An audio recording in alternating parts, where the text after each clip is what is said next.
Johansen and I have a vision impairment. This video will give you some insight into what I see and how my vision affects me.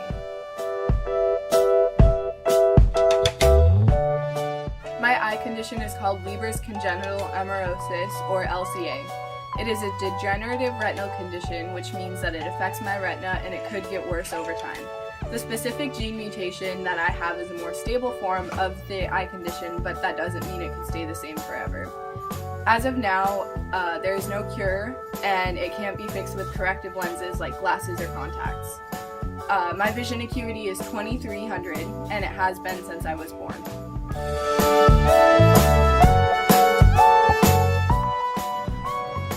I'll start by saying that everybody with a vision impairment sees something different.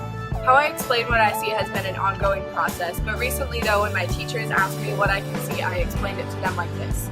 No matter where I'm sitting in the class, I won't be able to read or see the whiteboard or the document camera. I can see that there's individual letters on it, if they're written in dark ink, that is, but I can't see them well enough to know what they are and piece them together. I can see your facial features, your eyes, nose, mouth, your hair color, but I can't see your eyes well enough to know what color they are.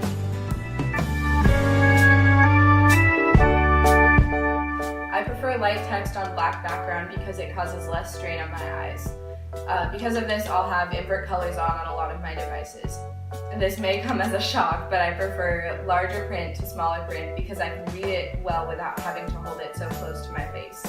I also prefer regular paper with bigger font as opposed to bigger paper blown up to 129%, which is what teachers used to do for me. I prefer print to braille because I have remaining vision left and I want to use it. And I also prefer auditory learning rather than reading out of a textbook. And this is because from a young age I've adapted to listening rather than reading. And I also prefer reading books electronically rather than reading a hard copy because I have an app that lets me adjust the font size, font color, background color, etc.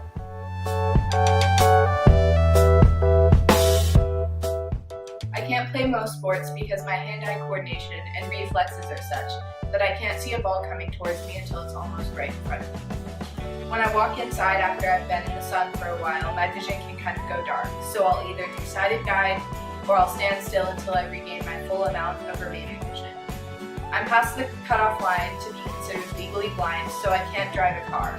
Public transportation will be my main way of getting around when I'm older, or driverless cars once they finally invent them. And I work with a TBI, or teacher of the visually impaired, and an O&M, or an orientation and mobility specialist. And this will cause me to miss class periods from time to time, but it's usually pretty easy to make those up. Yes, there are positives to being visually impaired. Surprise! I get to do some pretty cool things like bungee jumping, petting a tiger, and testifying in front of the Oregon State House of Representatives. I get a pretty personal relationship with my teachers, which is nice.